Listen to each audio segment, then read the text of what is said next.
সকলকে জয় যিশু। আর মহান ঈশ্বরকে জানাই ধন্যবাদ যে ঈশ্বর এমন একটা পবিত্র দিন আমাদের জীবনে তিনি দিয়েছেন উপহার স্বরূপ, এবং আজকের এই দিনেতে ঈশ্বর আবার আপনাদের প্রত্যেকের সাথে সে মিলিত হওয়ার সে সুযোগ আমাকে করে দিয়েছে, তাই ঈশ্বরকে জানাই ধন্যবাদ।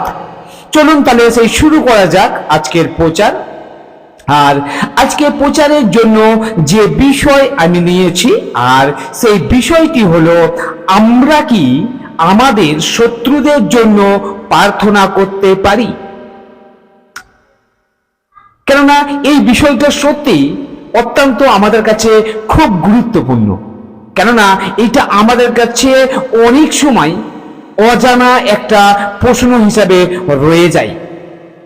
আমরা অনেক সময় এই ভুল করি যে আমরা তাদেরকে ক্ষমা করব কি করব না, তাদের জন্য আমরা প্রার্থনা করব কি করব না, এই নিয়ে আমাদের অনেক দ্বন্দ্ব বা অনেক প্রশ্ন থাকতে পারে। তাই আসুন আমাদের সেই মনের প্রশ্নের উত্তর আজকে আমরা দেখে নিই। আর চলুন এই প্রশ্নের উত্তর যদি আমাদেরকে জানতে হয়, তাহলে প্রথমে আমাদের বাইবেল থেকে দেখতে হবে যে বাইবেল এই বিষয়ে আমাদের কি বলে।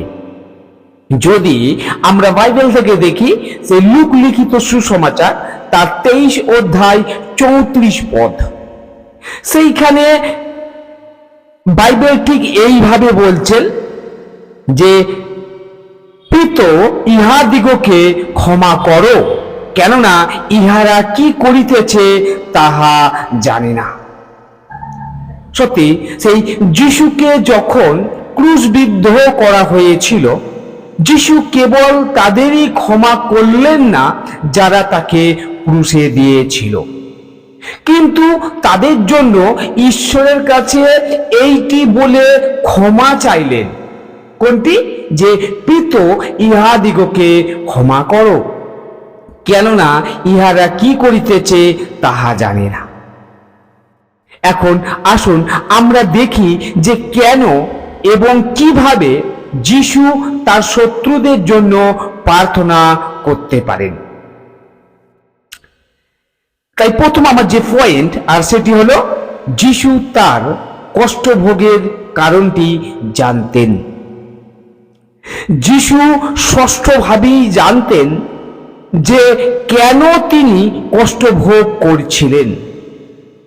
তিনি নিশ্চিত ছিলেন যে তাকে জগৎকে উদ্ধারের জন্য মরতে হবে। আর তিনি আরো জানতেন যে এটি তার পিতার সিদ্ধান্ত। যদি আমরা বাইবেল থেকে দেখি, আমরা দেখতে পাই মার্ক লিখিত সুসমাচার তার 8 অধ্যায় 31 থেকে 33 পদে আমরা সেটি দেখতে পাই। সেইখানে এইরূপ লেখা রয়েছে, পরে তিনি তাহাদিগকে এই শিক্ষা দিতে আরম্ভ করিলেন যে মনুষ্যপুত্রকে অনেক দুঃখ ভোগ করতে হবে এবং প্রাচীন বর্গ, প্রধান যাজক ও অধ্যাপকগণ কর্তৃক অগ্রাহ্য হইতে হইবে, হত হইতে হইবে, আর 3 দিন পরে আবার উঠিতে হইবে। এই কথা তিনি ষষ্ঠ রূপে কহিলেন, তাহাতে পিতর তাহার কাছে লইয়া অনুযোগ করিতে লাগিলেন। কিন্তু তিনি মুখ ফিরাইয়া আপন শিষ্যগণের প্রতি দৃষ্টি করিয়া পিতরকে অনুযোগ করিলেন, বলিলেন, আমার সম্মুখ হইতে দূর হও শয়তান, কেননা যাহা ঈশ্বরের তাহা নয়, কিন্তু যাহা মনুষ্যর তাহাই তুমি ভাবিতেছ। আমরা এখান থেকে পরিষ্কারভাবে বুঝতে পারি বিষয়টি যে আর তিনি নিজে ইতিমধ্যে সেই গেতসেমানিতে আগের দিন তার উপাসনায় কষ্ট ভোগের সিদ্ধান্ত তিনি নেন। যদি আমরা বাইবেল থেকে দেখি, মার্ক লিখিত সুসমাচার তার 14 অধ্যায় 36 পদে আমরা দেখতে পাই, সেইখানে এই রূপ লেখা রয়েছে, তিনি কহিলেন, আব্বা পিত, সকলেই তোমার সাধ্য, আমার নিকট হইতে এই পানপাত্র দূর করো, তথাপি আমার ইচ্ছা মতো না হোক, তোমার ইচ্ছা মতন হোক। সুতরাং তিনি জানতেন যে যারা তাকে ক্রুশে দিয়েছিল তারা ঈশ্বরের অনুমতি ব্যতীত কিছুই করতে পারে না, এবং মূল কারণটি না জেনেই তারা কর্তৃপক্ষের আদেশানুসারে যিশুকে ক্রুশে দিয়েছিল। যিশু সমস্ত কিছু জানতেন যে সৈন্যরা ঈশ্বরের বিরুদ্ধে না জেনে মারাত্মক পাপ করছে। সেই জন্যই তিনি তাদের পাপের জন্য ক্ষমা চেয়েছিলেন। তাই এখন আমাদের প্রত্যেকের কাছে একটা প্রশ্ন, যে আমরা কি আমাদের শত্রুদের জন্য প্রার্থনা করতে পারি? আমরা কি তাদের জন্য প্রার্থনা করতে পারি বা তাদের ক্ষমা করতে পারি? কেননা এটা আমাদের প্রত্যেকের কাছে খুব কঠিন একটা বিষয়। কিন্তু আমরা যদি আমাদের দৃষ্টিভঙ্গি পরিবর্তন করি তবে আমরা তা করতে পারি। যিশুর মতো ঈশ্বরের অনুমতি ব্যতীত কেউই তার সন্তানদের ক্ষতি করতে পারে না।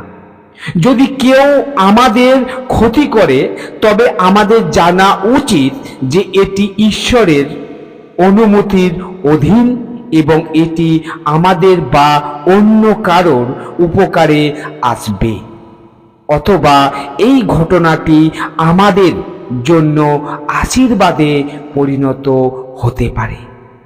এই কারণেই তারা আমাদের শত্রু নয়, কিন্তু ঈশ্বরের উপকরণ, যারা ঈশ্বরের বিরুদ্ধেই না জেনে পাপ করছে।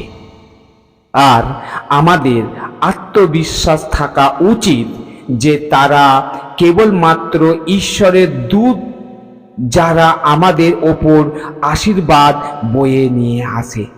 সেই কারণে প্রতিশোধ না নিয়ে আসুন তাদের ক্ষমা করি এবং তাদের জন্য প্রার্থনা করি। ঈশ্বর তার আপন বাক্যে আমাদের প্রত্যেককে আশীর্বাদ করুক। আমেন। জয় যিশু।